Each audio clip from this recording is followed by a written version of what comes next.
Cool. So hi and welcome to Ultrarunner magazine. In today's interview, we've got the legendary ultra runner Nicky Spinks, who came first lady in this year's arc of Attrition. So welcome and thank you for talking to us and congratulations. Thank you. That was great.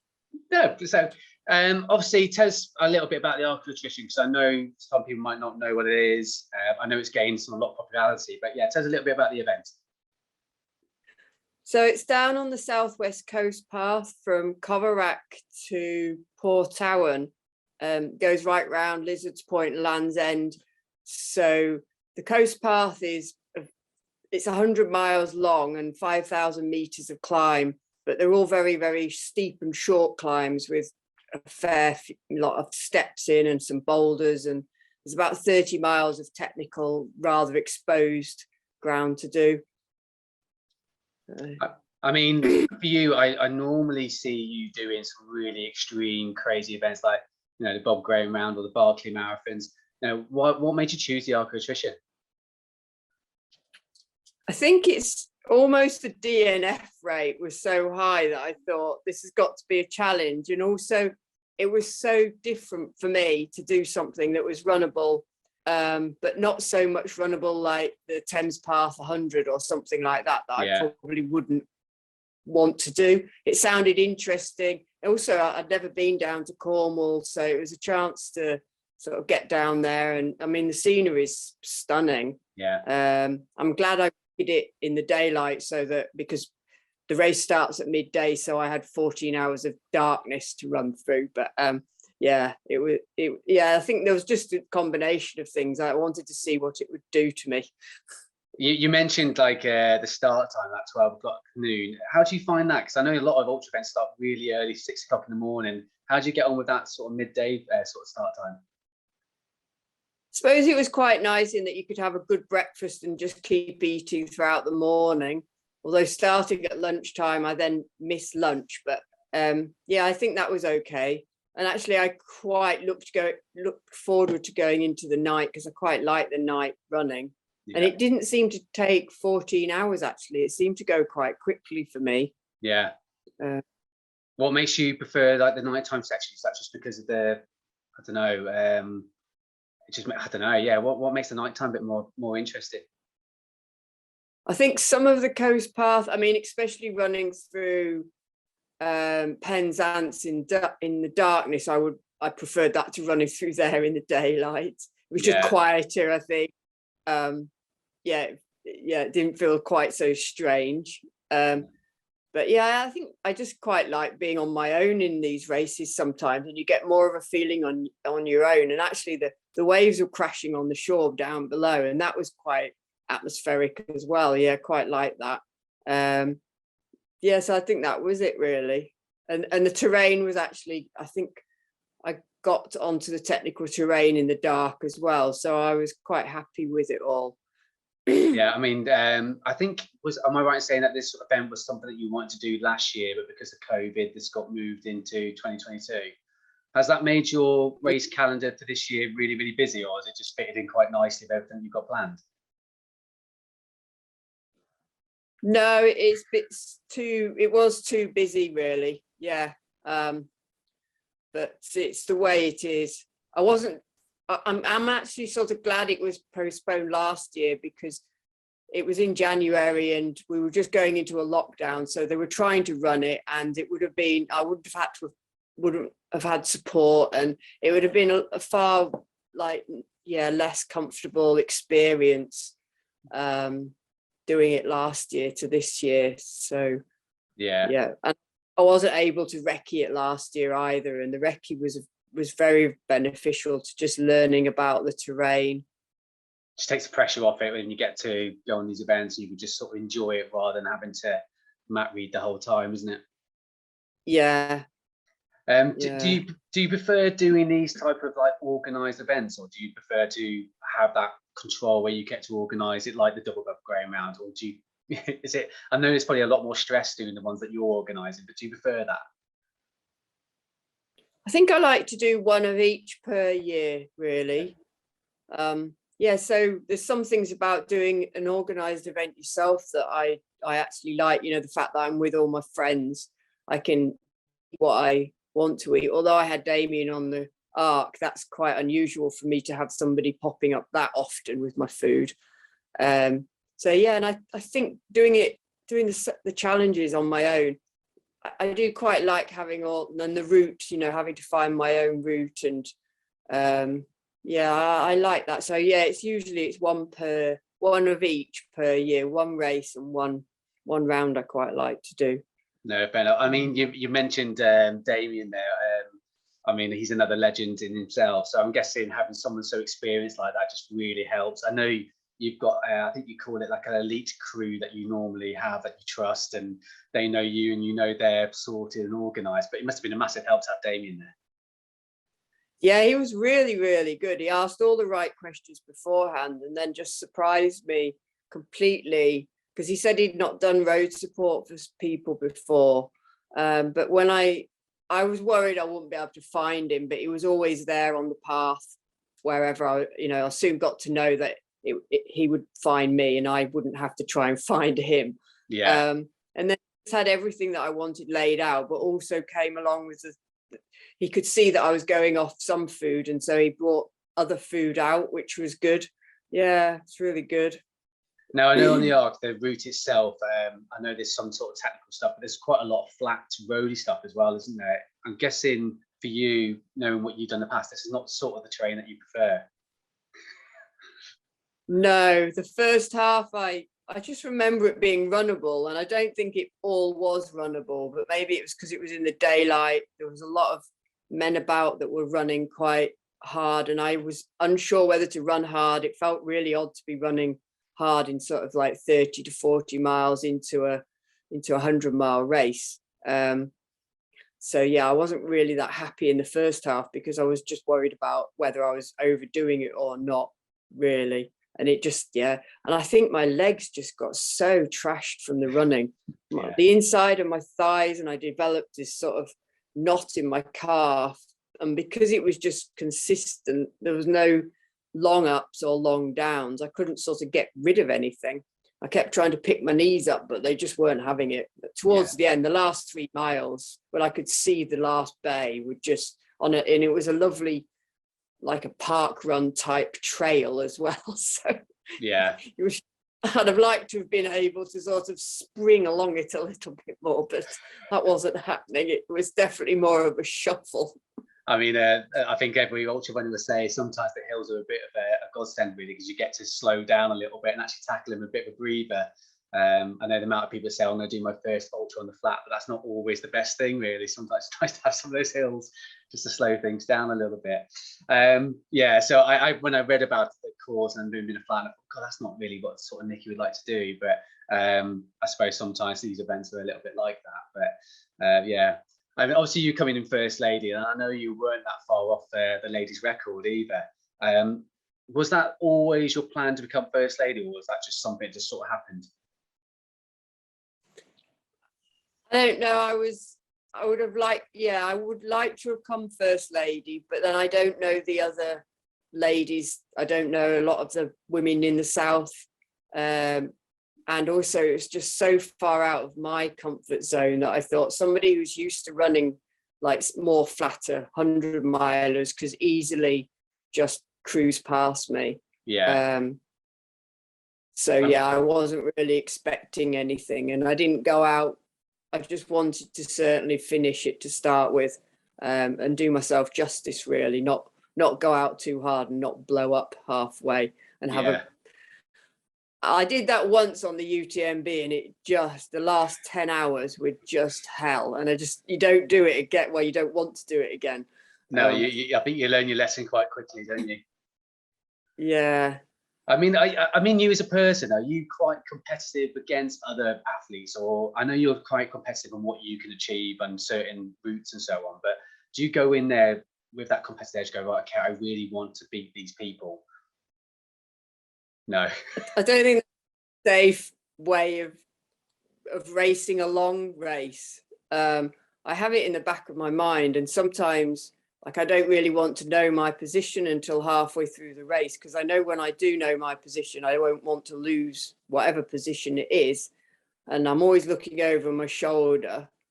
And even even with the men towards the latter half of the race, I was looking over my shoulder on the arc, and seeing if there were head torches behind. And when I met Damien, I was trying to make sure that I always got in and out before anybody went past me. So yeah, and I did run quite hard towards the end, just because I don't want to be caught in the last 3 miles and lose any position that you've sort of fought all that way for. Yeah.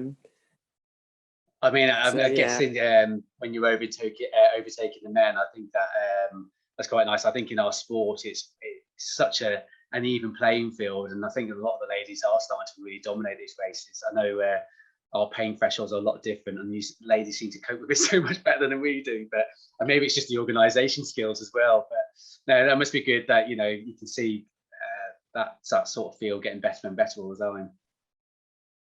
Yeah, I was go on. I was going to say, I was surprised that I was 9th, because a lot of the race I was running around quite a lot of men, and I sort of thought about, I wonder where I am in the field, and thought, I'm bound to be about 20th or something, just because I kept seeing, 3 or 4 men, and I knew that the winners, well, I think at St. Ives, the ladies said, oh, you might be within the winner, within the record. And I said, I bet the winner's already finished. And I think he might have done actually finish when I was I knew the field was really well spread out at the front end of the race. So I was really amazed to be 9th when I crossed the line. Yeah. I mean, I know I've read some of the articles that you've done already about the event, and I know Damien was quite to the point of telling you that you were in that record time. Does that motivate you when someone says that, or you sort of switch off and go, I don't really care about that. If it happens, it happens, because you suppose you want to stay to your race. Yeah. I knew I was already trashing my legs so much that if I tried to push them any harder, they could just go on strike. I could get cramp, or I don't think I've run with my legs feeling quite as bad as that before. I know the answer because I've seen it in another article, but I'm guessing, would you ever come back to try and get that record, or is it not really one of your dreams things, really? No, I don't think so, no. I think also Anna got it in quite bad weather. I had quite good weather, and the chances of, I could plan and train and everything, and then get really shocking weather. The weather on the route would make so much difference. Yeah, I was about to say that to you. It's like the weather has been a very, very mild winter, really, and I mean the Spine still had some terrible weather, but I still think the weather's been pretty good across the board, across the country. So that's when these fastest known times come out of nowhere, because you've got that on your side. Makes a massive difference, doesn't it? Yeah. Yeah. What was the weather like for you? I can't remember if the windy storms we started having, but I know you were more in the south anyway, but it was pretty good, was it? Yeah, it was. I mean, there was a cold wind, but no, we got hardly any rain, more like drizzle and fog, I think. Yeah. Which made the rocks pretty slippery, but the wind was actually drying them out quite well as well. And when I'd recce'd it at Christmas, there was a lot more mud around, so I knew that it had dried up quite a lot. And the wind wasn't, although it blew you about a bit, it wasn't that bad. No, I think the weather was quite good, really. No, brilliant. Yeah, so I mean, if someone was going to do the Attrition, what top tip would you give? I would change my shoes. I really benefited from changing my shoes. There's 8 miles of road through Penzance, and then I changed them at the end as well, because I don't know, my feet were just getting a bit battered. I think the rocks, the technical bits, your feet slippering and you're just bashing against rocks. And so yeah, the park claws that I wore were so comfy. Yeah. So I swapped between the X-Talon Ultras for the technical bits, and then the park claws, because I wasn't sure. I'd read about the road bits, but I hadn't really, if there'd been some trails in there or something, I thought the park claws would sort of cope with a bit of off-road stuff as well. Yeah, I think that's a good tip, really, to make sure you got that in your drop bag. And I think a lot of us have done events where it can be quite a big mix in terrain. Sometimes if you just plan it a bit better, just saves your feet, doesn't it? And there's nothing worse than doing an event where you've got no grip. Yeah, And I think eating yeah. was quite hard because you're either going down steeply, going up steeply, and then at the top of the ups you have to run, which is completely different than the usual things that I'm used to. So yeah, I was trying to eat quite a lot early on, which I think really helped me later on when I was a bit queasy, and you just go off food, don't you, generally? Yeah, no, exactly. No, I read about that. You sort of try to do the first half of the race pretty comfortable as possible, and then trying to keep you going for as long. And I did read about it. You did get quite sick at one stage, which we all do at some point. Yeah, it was very quick actually. It was just, I shouldn't have had a huge mug of coffee and then a rice pudding, I think, because it just, one just hit the other and they just came back up. But at least you felt all right afterwards, and that seems to have fixed you anyway. Yeah, no, I actually looked at the food that Damien had brought out. I picked up a tonic bar, one of those caramel tonic bars, and thought that's quite solid. I won't, and that went down quite well, like 10 minutes later. So yeah, it was good. So you're quite happy to try different foods out, are you? Or do you normally have like, no, I need to have this at this point, or so on, and you're quite flexible? I don't know what I'm going to eat at any one point, but and I always stick to my own food. I probably wouldn't take anything that I hadn't tried before. Yeah. So the exception is, say with the UTMB, I'll go into the first checkpoint and I'll just pick up one of everything when my stomach's quite fresh, and then I'll try that, so that then I know when I'm tired what I can pick up and what I don't want to pick up. Because but when you do have to rely on the checkpoint food, then you need to sort of try it out a bit beforehand. Yeah. Do you always try and go for like solid foods rather than gels? Are you that orientated where you just want something from the checkpoints? I mix and match actually, because I was having quite a few gels on the arc. So I'd usually carry about 4 with me. Okay. And then maybe only have 2, but then pick up 2 more from Damien and just use them like that. Because you have to be careful that you don't just get the ups and the downs with gels. That's why I like the proper food as well, to keep you going more sustainable. Yeah. So yeah. It's probably what your body's more used to as well, isn't it? So give it what it wants more than anything else. So obviously the arc's out the way. What's next for you?